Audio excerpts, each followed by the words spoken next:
இப்போ மக்கள் எல்லாம் ஏமாறுறதே 1000 rupees போட்டால் 2000 கிடைக்கும், நீங்கள் 5 lakhs போட்டால் 10 lakhs கிடைக்கும் அப்படின்னு சொல்லி நிறைய ஆப்ஸ் மூலமாக நம்மளுக்கு வந்து அட்வர்டைஸ்மெண்ட் வந்துட்டு இருக்குது. அதான் இப்போ நம்ம இந்தியன் லாஸை பொறுத்தவரை எல்லாத்துக்குமே ஒரு சொல்யூஷன் இருக்குது. ஒரு ப்ராப்ளமுக்கும் டிஃப்ரெண்ட் டிபார்ட்மெண்ட் வச்சுருக்காங்க.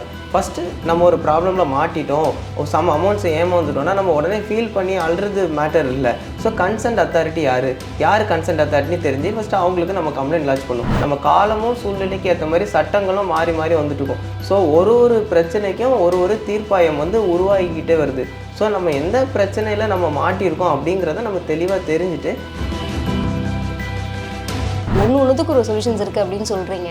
அப்போ வந்து ஒரு பெரிய தொகை வந்து இழந்துட்டாங்க அப்படின்னா தான் அதை மீட்க முடியுமா? ஒரு சின்ன தொகைக்கும் அணுகலாம். இந்த மாதிரி அப்ரோச் பண்ண முடியாதவங்களும் பாதிக்கப்படக்கூடாது அப்படிங்கிறதுக்காக நம்ம நாட்டை பொறுத்தவரை ஒரு சில விஷயம் வச்சுருக்காங்க. எந்த பிரச்சனைனாலும் நீங்கள் இன்ஸ்பெக்டர் ஆஃப் போலீஸை போய் அப்ரோச் பண்ணலாம். நிறைய பேர் என்ன பண்ணுறாங்கன்னா ஐடி ஓப்பன் பண்ணி அமௌண்ட் வாங்கினதும் ஐடியை டெலிட் பண்ணிடுறாங்க.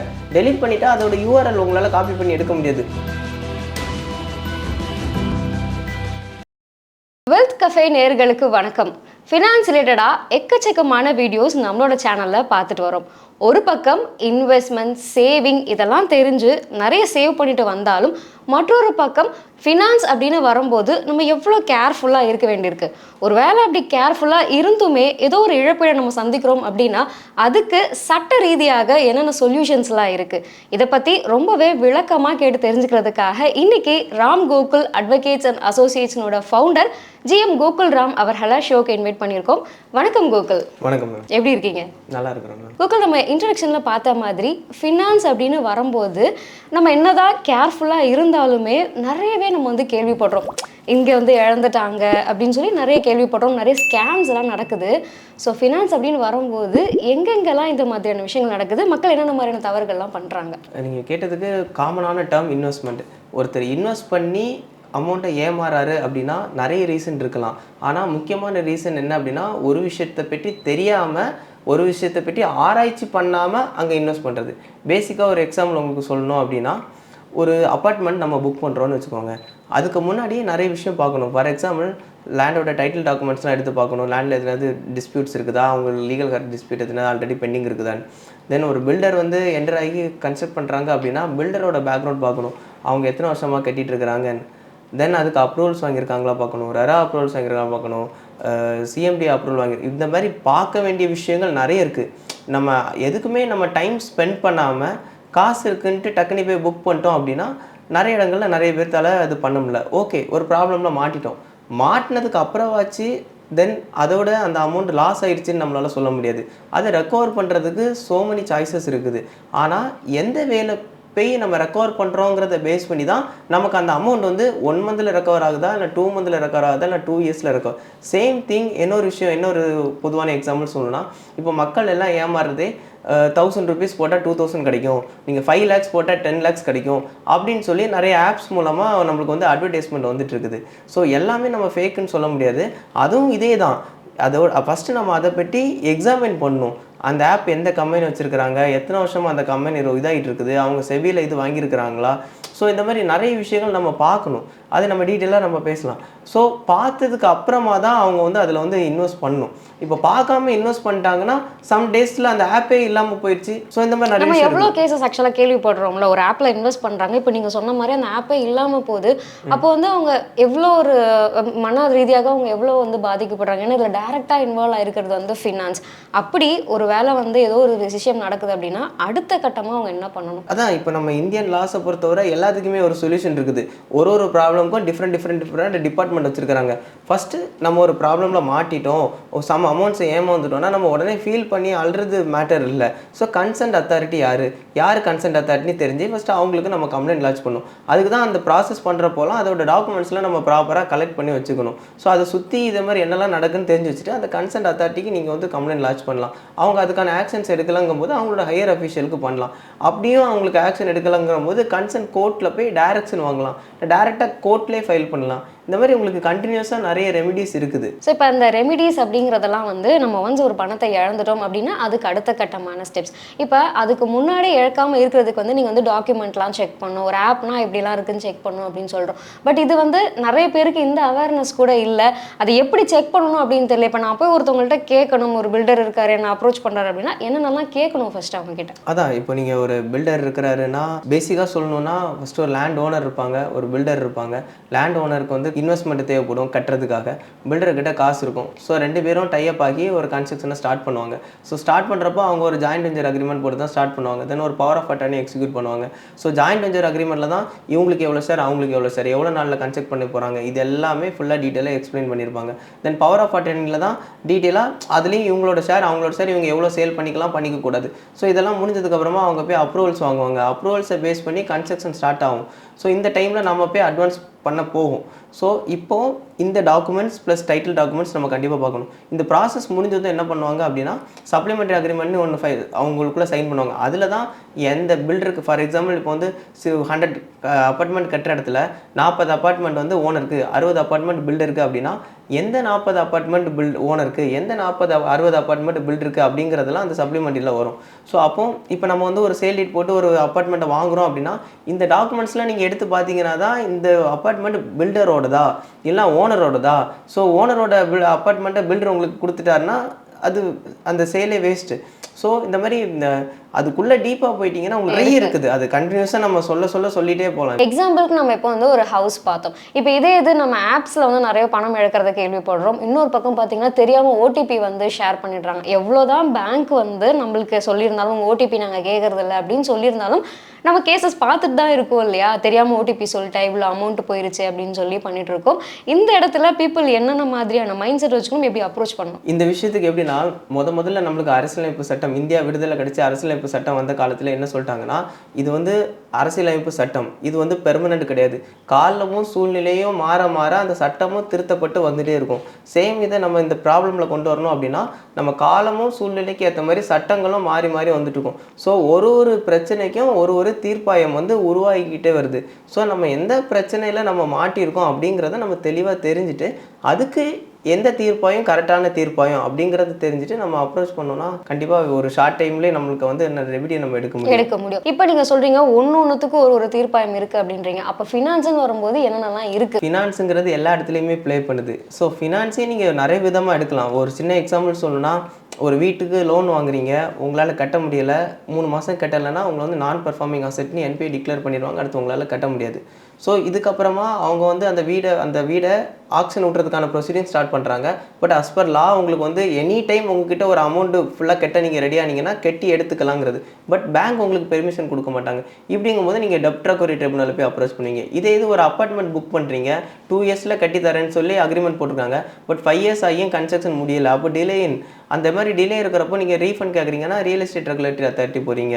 ஸோ இது என்ன ஒரு ப்ராடக்ட் அப்ளை பண்ணுறீங்க, பட் உங்களுக்கு டைமிங்க்கு வரல, நான் ப்ராப்பராக இல்லை அப்படின்னா டெஃபிஷியன்ட் சர்வீஸ் வர்றப்போ நீங்கள் கன்சூமர் கோர்ட் போகலாம். ஒருத்தருக்கு ஒரு அமௌண்ட்டை வந்து நீங்கள் கடனாக கொடுக்குறீங்க, அதுக்கு பதிலாக ஒரு செக் கொடுக்குறாரு அப்படின்னா நீங்கள் அதுக்கு நெகோஷியபிள் இன்ஸ்ட்ருமெண்ட் ஆக்ட் இருக்குது. அதுக்கு வந்து மேஜிஸ்ட்ரேட் கோர்ட்டு அந்த எந்த பேங்க்கில் அந்த செக்கை ப்ரெசென்ட் பண்ணுறீங்களோ அந்த பேங்க் எந்த போலீஸ் ஸ்டேஷன் கண்ட்ரோலில் வருதோ அந்த போலீஸ் ஸ்டேஷன் எந்த மேஜிஸ்ட்ரேட் கோர்ட்டு கீழே வருதோ அங்கே நீங்கள் டேரெக்டாக ஃபைல் பண்ணலாம். ஸோ இப்போ இந்த பணம் வந்து இழந்து போயிடுறாங்க, அதுக்கு வந்து சொல்யூஷன்ஸ் நிறைய இருக்குது, ஒன்றுத்துக்கு ஒரு சொல்யூஷன்ஸ் இருக்குது அப்படின்னு சொல்கிறீங்க.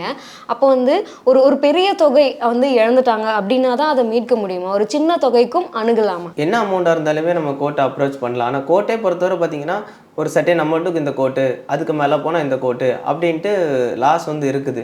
ஸோ அது வந்து கோர்ட் ஃபீஸ் ஆக்ட்னு ஒன்று இருக்குது. அதிலே நம்மளுக்கு வந்து டீட்டெயிலாக சொல்லியிருப்பாங்க. ஒரு சின்ன எக்ஸாம்பிள் சொல்லணும்னா 1 கோடி ரூபா மேலே கடன் இருக்குது, அதை ரெக்கவர் பண்ணோன்னா இப்போ சென்னையாக இருந்தால் நம்ம வந்து டேரெக்டாக ஹைகோர்ட்டில் கேஸ் ஃபைல் பண்ணிக்கலாம். அதோட கம்மி அமௌண்ட்னா சிவில் மேட்டர்ஸ்னால் சிட்டி சிவில் கோர்ட்டில் ஃபைல் பண்ணிக்கலாம். ஸோ இந்த மாதிரி ஒரு ப்ராப்ளம் ஒரு வே அதுக்கேற்ற மாதிரி கோர்ட் ஃபிக்ஸ் பண்ணியிருக்காங்க. பட் எனி அமௌண்ட் நம்ம வந்து அப்ரோச் பண்ணலாம். ஒரு பக்கம் வந்து நம்ம பார்த்தோம் தெரியாமல் நிறைய ஸ்கேம்ஸில் வந்து இழந்துடுறோம், அது வந்து ஒரு பக்கம் இருந்தாலும் இன்னொரு பக்கம் பார்த்தீங்கன்னா தெரிஞ்ச நம்ம கொடுத்துருப்போம், சரி திரும்ப கொடுத்துருவாங்க அப்படின்னு சொல்லி கொடுத்துருப்போம். அந்த பணத்தை கூட நம்மளால வந்து தெரிஞ்சவங்கள்ட்ட கேட்டு வாங்குறது வந்து கஷ்டமாக இருக்கும். அதுக்கு லீகலாக ஏதாவது சொல்யூஷன் இருக்கா? இதில் 2 விஷயம் இருக்குது. நம்ம கொடுக்குறப்போ ப்ரிகாஷனாக சில டாக்குமெண்ட்ஸ்லாம் நம்ம வந்து அவங்கக்கிட்ட மெயின்டைன் பண்ணணும், பண்ணிவிட்டு நம்ம கொடுத்தோன்னா அந்த அமௌண்ட்டை நீங்கள் ரெக்கவர் பண்ணுறது ஈஸி. நீங்கள் வந்து எதுவுமே பண்ணாமல் கொடுத்துட்டிங்கன்னா நெக்ஸ்ட் நீங்கள் என்ன பண்ணணும் அப்படிங்கிறதையும் நீங்கள் ஒரு எக்ஸ்பர்ட் கிட்ட ஒப்பீனியன் கேட்கணும். ஏன்னா உங்களோட நீங்கள் எப்படி கொடுத்துருப்பீங்க, என்ன சந்தர்ப்பத்தில் கொடுத்துருப்பீங்க, உங்களுக்குள்ள என்ன ரிலேஷன்ஷிப்பு, நீங்கள் அக்கௌண்ட்டில் கொடுத்துருக்கீங்களா, கேஷாக கொடுத்தீங்களா, இல்லை பிஸ்னஸ்க்காக கொடுத்துருக்கீங்களான்ட்டு இதில் நிறைய விஷயம் இருக்குது. ஸோ அதுக்கான ப்ராப்பர் டாக்குமெண்ட்டோட நீங்கள் வந்து கோர்ட்டை அப்ரோச் பண்ணிங்கன்னா உங்களுக்கு கண்டிப்பாக அதுக்கான ரெமெடி கிடைக்கும். ஸோ இப்போ நம்ம இதுக்காக வந்து பணத்தை இழந்துட்டோம், கோர்ட்டை டேரெக்டாக அப்ரோச் பண்ணணுமா, இல்லை ஒரு அட்வொகேட்னு போகும்போது இதுக்கு தனியாக ஸ்பெசிஃபிக்கான அட்வொகேட்ஸ் இதுக்குன்னு தனியாக இருக்காங்களா, இல்லை சிவில் கிரிமினல் அப்படின்னு சொல்லுவீங்க இல்லையா? ஸோ இதெல்லாம் வந்து எந்த அட்வொகேட் கிட்ட போய் அணுகணும்? இப்போ வந்து ஒரு அமௌண்ட்டை வந்து ஒரு கம்பெனி கிட்ட இன்வெஸ்ட் பண்ணி நம்ம வந்து ஏமாந்துட்டோம்.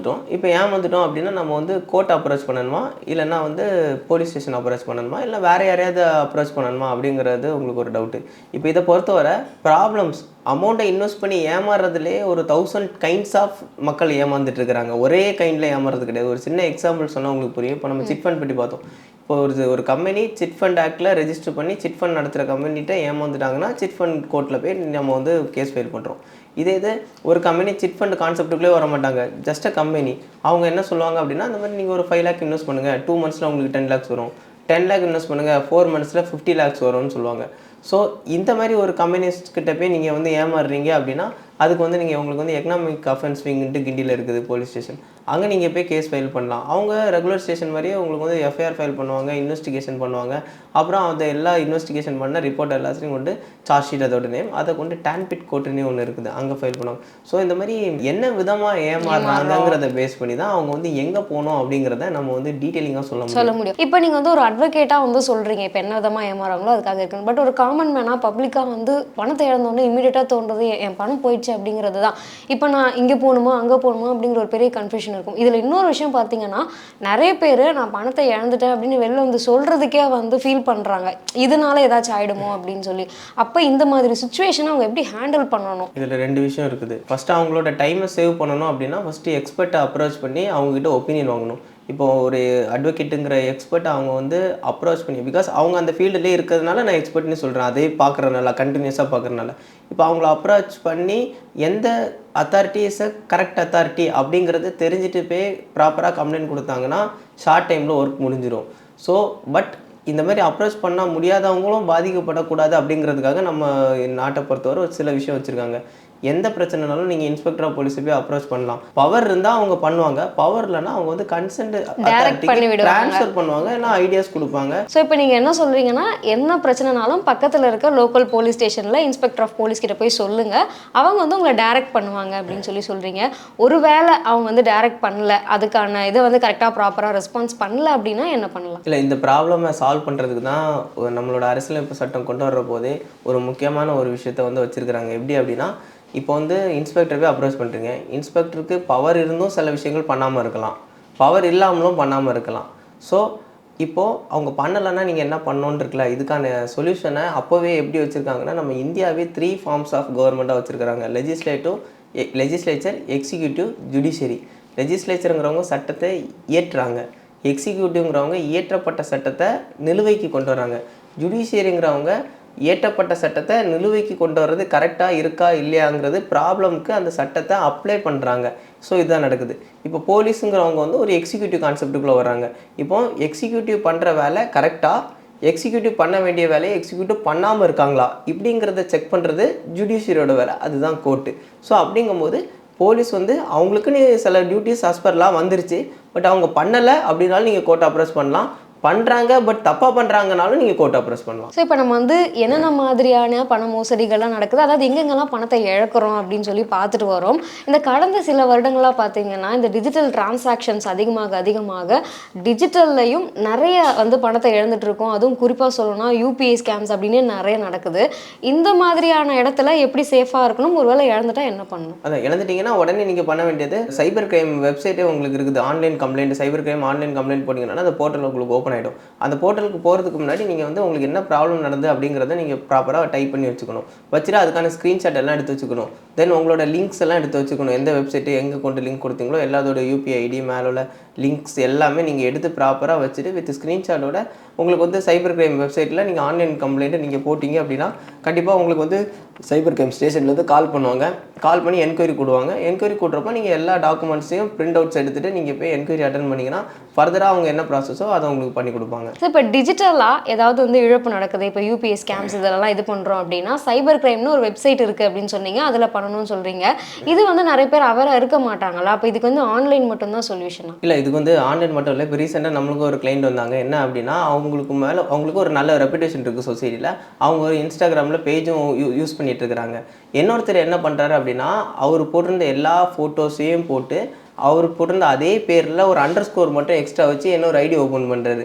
ஐடி ஓப்பன் பண்ணிவிட்டு இதில் இவரோட ஃப்ரெண்ட்ஸ் யாரெல்லாம் இருக்காங்களோ அவங்களுக்கு மட்டும் ரெக்வஸ்ட் கொடுக்குறாரு. ரெக்வஸ்ட் கொடுத்து அவங்கள மட்டும் ஃப்ரெண்ட்ஸாக வச்சுட்டு அவங்களுக்கு வந்து மெசேஜ் பண்ணுறாரு. இந்த மாதிரி எனக்கு அர்ஜென்ட்டாக தேவைப்படுது, ரொம்ப இதில் இருக்குன்னா இவங்களும் என்ன பண்ணுறாங்க, அவருக்கு மேலே இருக்கக்கூடிய ரெப்புடேஷன் வச்சு அமௌண்ட்டை கொடுத்துட்றாங்க. கொடுத்ததுக்கப்புறம் அவர் என்ன பண்ணுறாரு, அதே மாதிரி வாட்ஸ்அப்பும் ஒரு அக்கௌண்ட் ஓப்பன் பண்ணுறாரு. ஸோ அவரோட டிரான்சாக்ஷன் இப்படி பண்ணி நிறைய அமௌண்ட் அடிக்கிறாரு. அப்போ வந்து இவங்க பார்த்தீங்கன்னா கொஞ்சம் ஏஜ் ஓல்டுனால அந்த அளவுக்கு இவங்களுக்கு வந்து ஃபோன் நெட்வொர்க்கு சிஸ்டம் அந்த இது நாலேஜ் இல்லை. ஸோ இவங்க ஃபிசிக்கலாக தான் போனுங்கிறாங்க. உடனே எங்ககிட்ட வர்றாங்க. நாங்கள் என்ன பண்ணுறோம் அப்படின்னா அவங்க எல்லா டாக்குமெண்ட்ஸ் லிங்க்ஸ் எல்லாம் ப்ராப்பராக காப்பி பண்ணி பேஸ்ட் பண்ணி நம்மளுக்கு கம்ப்ளைண்ட்டோட கரெக்டாக வர்றாங்க. நம்ம வந்து சைபர் கிரைம் ஆஃபீஸில் வந்து கொடுக்குறோம். கொடுத்த உடனே அவங்க எல்லாமே இன்ஸ்டாகிராமோட ஹெட் ஆஃபீஸ்க்கு அவங்க அனுப்புகிறாங்க. அவங்களோட டேட்டாஸ் என்னெல்லாம் இவங்களுக்கு தேவைப்படுதோ எல்லாத்தையுமே வாங்கி யாரோட மெயில் கனெக்டில் இருக்குங்கிறத பார்த்து ப்ராப்பரான ஒருத்தவங்களோட ஆதாரெலாம் எடுத்துட்டாங்க. எடுத்து அவங்க மேலே எஃப்ஐஆர் ரெஜிஸ்டர் பண்ணாங்க. கொஞ்ச நாளிலே சார்ஜ் ஷீட் ஃபைல் பண்ணாங்க. அப்புறமா அதில் ரெக்கவர் பண்ண அமௌண்ட் எல்லாமே அவர்கிட்டருந்து சீஸ் பண்ணி கோர்ட்டில் கொண்டு கட்டிட்டாங்க. நாங்கள் ரிட்டர்ன் ஆஃப் ப்ராப்பர்ட்டின்னு ஒரு அப்ளிகேஷன் போட்டு அந்த அமௌண்ட்டை நாங்கள் ரிட்டர்ன் யாரெல்லாம் கொடுத்தாங்களோ அந்த அமௌண்ட்ஸும் யார் யாருக்கு போச்சோ வந்துருச்சு. ப்ளஸ் அது பண்ணவர் இப்போ ஜெயிலில் இருக்கிறாரு. ஆனால் இது மாதிரி நம்ம நிறைய இப்போ வந்துட்டு இருக்குல்ல, ஃபேஸ்புக்காக இருக்கட்டும், இன்ஸ்டாகிராமாக இருக்கட்டும், நிறைய ஃபேக் அக்கௌண்ட் ஓப்பன் பண்ணி அப்படியே அந்த ஃப்ரெண்ட்ஸ் மாதிரி நீங்கள் சொன்ன மாதிரி ஒரு அண்டர்ஸ்கோர் இல்லைனா டாட் இப்படி வச்சு பண்ணுறாங்க. ஸோ இந்த மாதிரி வரும்போது டக்கு நம்ம வந்து பேனிக் ஆகிடுறோம், என்ன பண்ணுறதுன்னு தெரில. இன்னொரு பக்கம் நம்மளும் நீங்கள் சொன்ன மாதிரி ஒரு ரெப்புடேஷன், ஐயோ இவர் கேட்கறாரு அப்படின்னு சொல்லி அமௌண்ட் கொடுத்துட்றோம். இப்போ இந்த மாதிரி ஃபேக்கான ரெக்வஸ்ட் வரும்போது ஃபஸ்ட்டு என்ன பண்ணணும், அலர்ட் பண்ணணும், இல்லை ஒரு அமௌண்ட் கொடுத்துட்டோம் என்ன பண்ணணும்? அதான் நீங்கள் உடனே நீங்கள் டக்குன்னு ஸ்க்ரீன்ஷாட் எடுக்கணும். நிறைய பேர் என்ன பண்ணுறாங்கன்னா ஐடி ஓப்பன் பண்ணி அமௌண்ட் வாங்கினதும் ஐடியை டெலிட் பண்ணிடுறாங்க. டெலிட் பண்ணிவிட்டு அதோட யூஆர்எல் உங்களால் காப்பி பண்ணி எடுக்க முடியாது. ஸோ ஃபஸ்ட்டு நீங்கள் பண்ண வேண்டியது ஸ்க்ரீன்ஷாட், ரெண்டாவது டக்குன்னு அந்த யூஆர்எல் நீங்கள் காப்பி பண்ணி எடுக்கணும். யூஆர்எல் நீங்கள் காப்பி பண்ணாமல் விட்டுட்டீங்க அப்படின்னா நீங்கள் கம்ப்ளைண்ட் கொடுத்தாலும் அவங்களால கண்டுபிடிக்க முடியும். ஏன்னா நீங்கள் போலீஸ் உடனே அவங்க வந்து இன்ஸ்டாகிராம், ஃபேஸ்புக்னா ஃபேஸ்புக் அவங்களோட ஹெட் ஆஃபீஸ் தான் அவங்க அப்ரோச் பண்ணும்போது யூஆர்எல் தான் அவங்க கொடுப்பாங்க. அதை பேஸ் பண்ணி தான் அவங்களால வந்து நம்மளை ட்ராக் பண்ணி நம்மளுக்கு கொடுக்க முடியும். ஸோ இதெல்லாம் நீங்கள் உடனே பண்ணிட்டா கண்டிப்பாக ரெக்கவர் பண்ணிடலாம். ஸோ இந்த மாதிரி ஏதாவது ஒரு ஃபேக் ரெக்வஸ்ட் வருது அப்படின்னா டக்குன்னு ஸ்க்ரீன்ஷாட் எடுக்கணும், யூஆர்எல் காப்பி பண்ணணும், லிங்க் காப்பி பண்ணணும். இன்னொரு விஷயம், ஃபஸ்ட்டு நம்ம என்ன பண்ணலாம் அப்படின்னா நம்மளோட நேமும் டேமேஜ் ஆகாமல் இருக்கிறதுக்காக இமீடியட் ப்ரிகாஷனுக்காக நம்ம அவ்வளோ ப்ராசஸ் போகிறதுக்கு முன்னாடியே நமக்கு வந்து தெரிஞ்ச உடனே கூட நம்ம வந்து அதை ஒரு ஸ்க்ரீன்ஷாட் எடுத்து ப்ளஸ் நம்மளோட இன்ஸ்டாகிராமோ வாட்ஸ்அப்போ ஸ்டோரியில் கூட நம்ம போஸ்ட் பண்ணலாம். இந்த மாதிரி ஒரு அன்னோன் பர்சன்ஸ் இந்த மாதிரி சேம் ஐடி ஓப்பன் பண்ணி பண்ணுறாங்க, யாரும் நீங்கள் மாட்டிக்காதீங்க, நம்ம உடனே போஸ்ட் பண்ணோம் அப்படின்னா அட்லீஸ்ட் நம்ம ஃப்ரெண்ட்ஸ் எல்லாருமாவது அவங்க அதை எடுத்து ஸ்டோரி போடுவாங்க. ஸோ அப்படிங்கும்போது அது ஒரு லோ அவேர்னஸ் போயிடுச்சுங்கும் போது அந்த க்ரைமை வந்து நம்ம தவிர்க்கிறதுக்கு நிறையவே வாய்ப்புகள் இருக்குது. ஸோ இன்றைக்கி வந்து நிகழ்ச்சியில் கலந்துக்கிட்டு நிறைய விஷயங்கள் வந்து எங்களுக்காக எக்ஸ்பிளைன் பண்ணியிருக்கீங்க. நீங்கள் சொல்லும்போது தான் ஒரு விஷயத்துக்கு ஒரு தனித்தனி டிபார்ட்மெண்ட்ஸ் இருக்குது அப்படிங்கிற மாதிரிலாம் நிறைய வந்து தெரிய வந்திருக்கு. இன்னும் இதை பற்றி உங்ககிட்ட வந்து கேட்டு தெரிஞ்சுக்க நிறைய விஷயங்கள் எங்களுக்கு இருக்கு. மற்றும் ஒரு நிகழ்ச்சியில் சந்திக்கலாம். நன்றி. இந்த வீடியோ உங்களுக்கு பிடிச்சிருந்தா லைக் பண்ணுங்க, ஷேர் பண்ணுங்க, கமெண்ட் பண்ணுங்க. மறக்காம வெல்த் கஃபே தமிழ் சேனலை சப்ஸ்கிரைப் பண்ணிட்டு பெல் பட்டனை கிளிக் பண்ணுங்க.